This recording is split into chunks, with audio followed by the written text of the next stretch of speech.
നമസ്കാരം. റാഫ്റ്റോ ക്രിക്കറ്റിലേക്ക് അവർക്കും സ്വന്തം. ഒടുവിൽ അത് സംഭവിച്ചു. ഈ IPL ആദ്യമായിട്ട് MSD ഔട്ടായി. ആദ്യമായിട്ട് MSD വീണിരിക്കുന്നു. അത് അവസാന പന്തിൽ റൺ ഔട്ട് ആവുകയായിരുന്നു.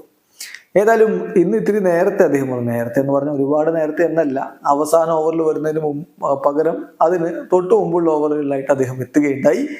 11 പന്തുകളാണ് നേരിട്ടത്. ഒരു 4ഉം ഒരു 6ഉം അടക്കം 14 റൺസാണ് അദ്ദേഹം എടുത്തത്. 127.27 സ്ട്രൈക്ക് റേറ്റ്. ഒരു 6 അദ്ദേഹം അടിച്ചതോടുകൂടി IPL ഈ 20ാമത്തെ ഓവറിൽ 66ാമത്തെ 6 ആണ് അദ്ദേഹം അടിച്ചിരിക്കുന്നത്. അതൊരു റെക്കോർഡാണ്. 66ാമത്തെ 6 20ാമത്തെ ഓവറിൽ.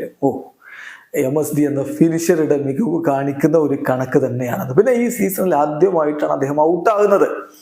നോക്കുക, അദ്ദേഹത്തിന്റെ ഈ സീസണിലെ ഇന്നിങ്സുകൾ: 16 പന്തിൽ നിന്ന് 37 നോട്ട് ഔട്ട്, 2 പന്തിൽ നിന്ന് 1 റൺസ് നോട്ട് ഔട്ട്, 3 പന്തിൽ നിന്ന് 1 റൺസ് നോട്ട് ഔട്ട്, 4 പന്തിൽ നിന്ന് 20 നോട്ട് ഔട്ട്, 9 പന്തിൽ നിന്ന് 28 നോട്ട് ഔട്ട്, 1 പന്തിൽ നിന്ന് 4 നോട്ട് ഔട്ട്, 2 പന്തിൽ നിന്ന് 5 നോട്ട് ഔട്ട്, ഇപ്പം 14 റൺസ്, 11 പന്തിൽ നിന്ന് 14 റൺസ് എടുത്ത് അദ്ദേഹം ഔട്ടായിരിക്കുന്നു. ഫസ്റ്റ് ടൈം ആണ് ഈ IPL അദ്ദേഹം ഔട്ടാകുന്നത്. അതോടുകൂടി അദ്ദേഹത്തിന്റെ ആവറേജ് നോക്കുക. ഈ IPL 2024 IPL അദ്ദേഹത്തിന്റെ ആവറേജ് എന്ന് പറയുന്നത് 110 ആണ്. ഏതായാലും ഒടുവില് തല വീണിരിക്കുന്നു.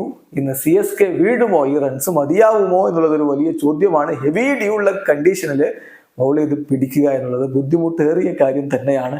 ടോസ് ഇപ്പോൾ സ്ഥിരമായിട്ട് CSKക്ക് നഷ്ടപ്പെടുകയാണ്. അതുകൊണ്ട് പിന്നെ എതിരാളികൾ രണ്ടാമത് ബാറ്റ് ചെയ്യാൻ തീരുമാനിച്ചു. അത് എങ്ങനെ തരണം ചെയ്യും എന്നുള്ളതാണ് കണ്ടറിയേണ്ടത്. ഇവിടെ അവസാനിക്കുന്നു. ക്രിക്കറ്റ് ലോകത്തെ കൂടുതൽ വിശേഷങ്ങളുമായി റാഫ്റ്റോക്സ് എടുത്താം.